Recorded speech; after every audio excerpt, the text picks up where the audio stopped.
Undead Frontier series. Subseries Ember Path. Book 1 First Raid. Chapter 6 Glossary. Leaden.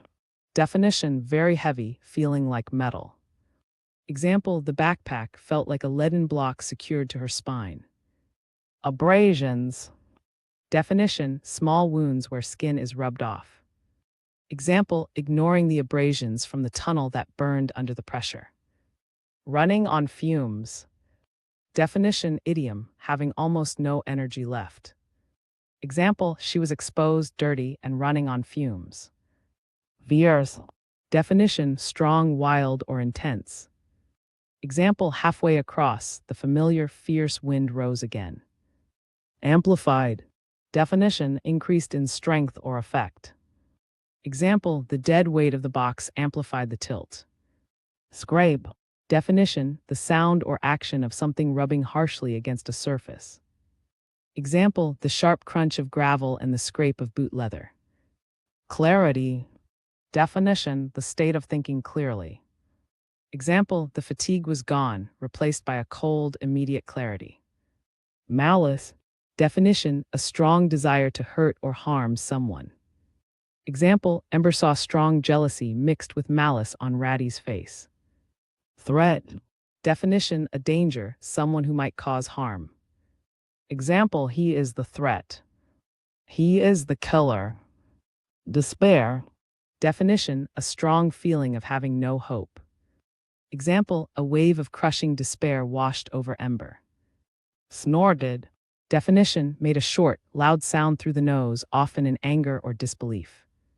Example: Ratty snorted, then laughed loudly. Mocked. Definition: made fun of someone in a cruel way. Example: fair. You talk about fair. Ratty mocked. Re-aimed. Definition: aimed again, changed direction of the weapon. Example: Carlos re-aimed the pistol. Clenched. Definition: held tightly, usually in anger or fear. Example: she clenched her jaw. Humiliation. Definition: the act of making someone feel ashamed or embarrassed. Example: about total humiliation and loss of control. Ravine. Definition: a deep, narrow valley or ditch. Example: she threw it down into the dry ravine. Chapter 6. Ember felt the sun's heat on her bare, sticky skin. The backpack, now carrying the shoebox inside, felt like a leaden block secured to her spine. It was heavy. She adjusted the straps, ignoring the abrasions from the tunnel that burned under the pressure. Soon she reached the broken line of concrete. The bridge was exactly as she remembered, only now the empty space felt mocking. She was exposed, dirty, and running on fumes. Ember stepped onto the bridge. Her boots pressed into the cracked surface. The brutal weight of the pack immediately forced her center of gravity higher, making her less stable than before. She couldn't afford a single light jump. She moved slowly, placing her feet with painful precision. Her arms still swept out for balance, but they were heavy, lacking their previous effortless grace. Every time she had to move around the metal teeth of the exposed bars, the sun burned the fresh cuts on her skin. Halfway across, the familiar, fierce wind rose again. It slammed into her side. This time the gust didn't just push, it snatched at her, and the dead weight of the box amplified the tilt. Ember stumbled, her foot slipping on a piece of loose grit. She barely caught herself by slamming her free hand onto the rough concrete. The force shook her shoulder. She gasped. No railing here. Just the long drop. She lowered her body until she was practically crawling over the unstable sections, using 3 points of contact. It was slow, agonizing progress, but it was sure. She had crawled and shuffled through the worst sections and was now nearing the end. Only a few meters of unstable concrete separated her from the firm ground. It was then she heard it, not a groan or a squeal, but the sharp crunch of gravel and the scrape of boot leather from the riverbank directly ahead. She froze, her body instantly locking into place on the cracked concrete. 2 figures stepped out from behind a low, dry bush near the end of the bridge. One was a man, the other a woman. The man raised his arm. The sun caught the dull, oiled metal of the pistol. He pointed directly at her head. Ember's small, tired smile vanished. The fatigue was gone, replaced by a cold, immediate clarity. She was trapped high up, exposed, and carrying the prize. The new stage had begun.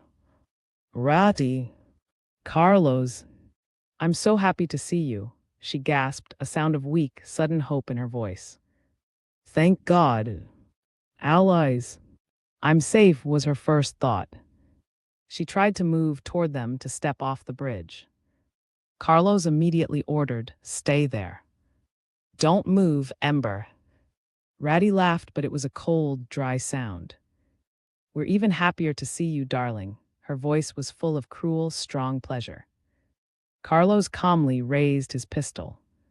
It was aimed right at her chest. Ratty spoke loudly, taking a slow, victorious step forward. What not so pretty now, Ember? Look at you. Covered in dirt, half naked, shaking like a scared animal. Do you really think any man will look at you now after seeing this? You're not the star anymore, Dolly. You're just prey in dirty clothes waiting to be picked up. The cruelty was shocking. Ember saw strong jealousy mixed with malice on Ratty's face. This isn't just about money. It's personal revenge. What do you want? Ember forced the words out, trying to sound steady, even though her voice was rough from dust and tiredness. Carlos, with a cold, empty face, pointed at the backpack. He is the threat. He is the killer. He only cares about the prize. The backpack. We're not stupid, Ember. We knew there were no medicinal herbs there. We watched your trip from the start, waiting for the prize to come out. He glanced at Ratty. Our plan was correct, wasn't it? A wave of crushing despair washed over Ember. But this is my prize, she begged, her voice breaking with real fear. I almost died for it. I fought a monster. This is my chance to survive the winter. This is my only way. It's not fair. Ratty snorted, then laughed loudly again, enjoying the show. Fair? You talk about fair. Ratty mocked. You always got the best money. The attention. Your dance gave you everything while we struggled. This is your payment, sweetie. You caused trouble for me last year. Now I give the orders. Carlos stopped Ratty. Enough. Throw the pack, his voice was low, clear, and final. Right now. No. Ember refused, holding the straps tightly. The gunshot was very loud. The bullet hit the concrete next to her left foot, sending sharp pieces of stone flying that cut her bare ankle. Ember jumped quickly from the pain and shock. She lost her balance and struggled hard not to fall off the bridge. Carlos re-aimed the pistol, his hands steady. He wanted to scare her. He needs the box safe.